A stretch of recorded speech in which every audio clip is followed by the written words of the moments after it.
নমস্কাৰ সকলোকে মোৰ নতুন এটা ভিডিঅ'লৈ স্বাগতম জনাইছোঁ। আজি আমি কথা পাতিম অসমৰ লগতে VTCৰ LP UP আৰু হাইস্কুল হাই ছেকেণ্ডেৰী যি নিযুক্তি সম্পৰ্কে কিছুমান কথা আপোনালোকক আজি জনাম। আপোনালোকে গোটেই ভিডিঅ'টো লাষ্টলৈকে চাব। বহুত গুৰুত্বপূৰ্ণ কথা কিছুমান ইয়াত আলোচনা কৰিম আজি।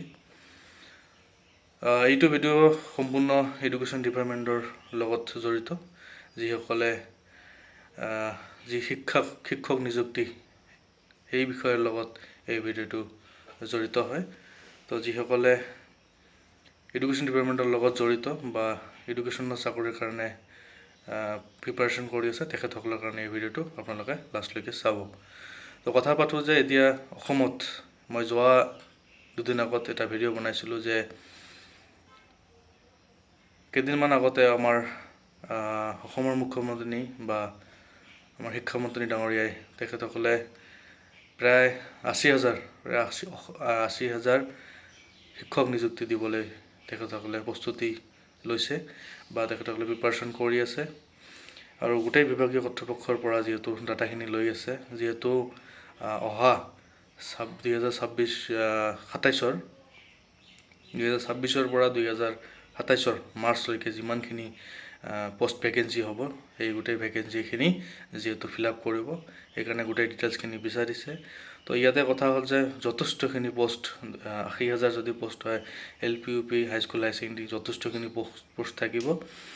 তো এতিয়া কথা হ'ল এই পোষ্টখিনি যদি GTPCTৰ কাৰণে নতুনকৈ টেট অনুষ্ঠিত হ'বই, এইটো চিন্তা কৰিব নালাগে। যিসকলে BEd কৰিছে, BEd পাছ কৰিছে, তেখেতসকলৰ কাৰণে বহুতো ভাল খবৰ যে অতি শীঘ্ৰেই বা জুলাই বা আগষ্টৰ পৰা যিহেতু অনলাইন প্ৰক্ৰিয়া আৰম্ভ হ'ব আৰু GTPCTৰ কাৰণে টেট কাম ৰিক্ৰুইটমেণ্ট প্ৰক্ৰিয়া অনুষ্ঠিত হ'ব। আপোনালোকে প্ৰিপাৰেশ্যন কৰি থাকক। এতিয়া কথা পাতোঁ যে LP UP অসমত যি ইমান পোষ্ট, হাজাৰ পোষ্ট থাকিব। তো যোৱা কেইবছৰ আগতে আমি দেখিবলৈ পাইছোঁ যে 5,000, 4,500 বা তেনেকৈ যথেষ্টখিনি পোষ্ট LP UPত ফিল আপ হ'ল বা নিযুক্তি প্ৰক্ৰিয়া চলি আছিলে।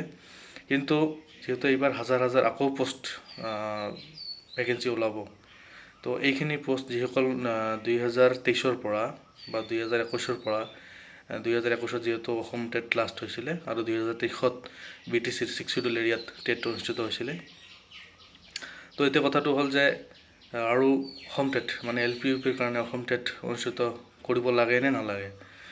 মই ভাবোঁ যে 2021ৰ পৰা যিহেতু 26লৈকে 4 বছৰ হৈ গ'ল, তো অসম টেট এতিয়ালৈকে যিহেতু অনুষ্ঠিত কৰা নাই, তো অসম টেট এটা অনুষ্ঠিত কৰিব লাগে।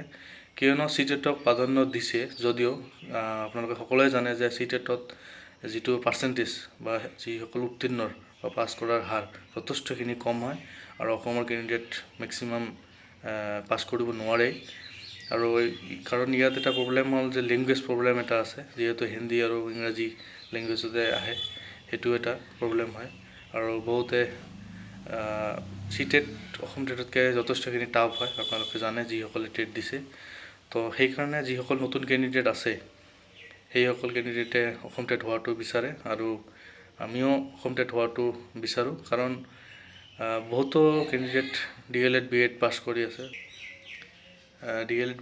কৰি আছে, তেখেতসকলে চাকৰি এটাৰ কাৰণে যথেষ্টখিনি প্ৰিপাৰেশ্যন কৰি আছে। তো তেখেতসকলেও এটা নতুন সুবিধা পাব লাগে। অসম টেট এটা অনুষ্ঠিত কৰাৰ কাৰণে আপোনালোকে শিক্ষামন্ত্ৰী তথা আমাৰ মুখ্যমন্ত্ৰী মহোদয়ক আপোনালোকে লগ কৰক, মেমৰেণ্ডাম দিয়ক, তেখেতৰ লগত কথা পাতক। যিহেতু 4 বছৰ হৈ গ'ল, এতিয়ালৈকে টেট অনুষ্ঠিত হোৱা নাই। তো টেট এটা অনুষ্ঠিত হ'ব লাগে, কিয়নো নহ'লে CTETত যিমানখিনি কেণ্ডিডেট পাছ কৰিছে, এই যি আগন্তুক 80,000 ৰিক্ৰুইটমেণ্ট হ'ব, তেতিয়াহ'লে কোনো ধৰণৰ কম্পিটিশ্যন নহ'ব। তেতিয়াহ'লে সকলোৱে যি CTETত পাছ কৰা বা কেণ্ডিডেট যিমানখিনি আছে, সকলোৱে চাকৰি পাবলৈ সক্ষম হ'ব। তো কোনো ধৰণৰ কম্পিটিশ্যন নোহোৱাকৈ এনেকৈ যদি ৰিক্ৰুইটমেণ্ট হয় আৰু কিছুমানে টেট অনুষ্ঠিত নকৰাৰ কাৰণে যদি বঞ্চিত হ'ব লগা হয়, সেইটো এটা বহুত দুৰ্ভাগ্যজনক বা এটা মৰ্মান্তিক ঘটনা হ'ব। যিহেতু সকলোৱে আশা কৰি আছে চাকৰি এটাৰ কাৰণে, তো অসম টেটটো অনুষ্ঠিত হ'ব লাগে।